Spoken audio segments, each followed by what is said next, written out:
The gospel, the good news from God, the good news of God, explained systematically in the book of Romans, begins with bad news. We're not really ready for the good news until we experience or realize the bad news, and that is that we have sinned. And though we knew God, we didn't want to honor God as God. And the first chapter of Romans says we exchanged the truth of God for a lie. And he says in verse 24, therefore God gave them over in the lusts of their hearts to impurity, that their bodies might be dishonored among them. And then he says it again in verse 26. For this reason, God gave them over to degrading passions.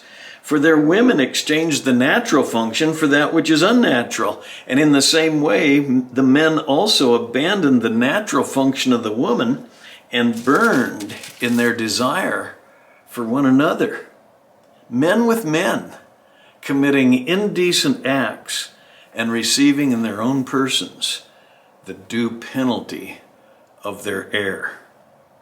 And then for the third time, he states this phrase, just as they did not see fit to acknowledge God any longer, they didn't want God in their minds, God gave them over.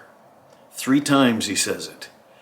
God gives men what they lust for, what they want. As they turn away from him, as they exchange the truth of God for a lie, 3 times he says, God gave them over. God gave them over. And he's speaking about the whole race. It's a sobering beginning to the gospel. And it sets us up for the great news that God provided a way of deliverance, a way of salvation. The good news of Jesus Christ, that Christ, God's Son, came into this world to save sinners like you and me, people given over to our own selfish desires, given over to lust and uncleanness. Christ came into the world to seek and to save that kind of people, sinners like us. So when we share the gospel, we must not minimize the bad news. It makes the good news all the better.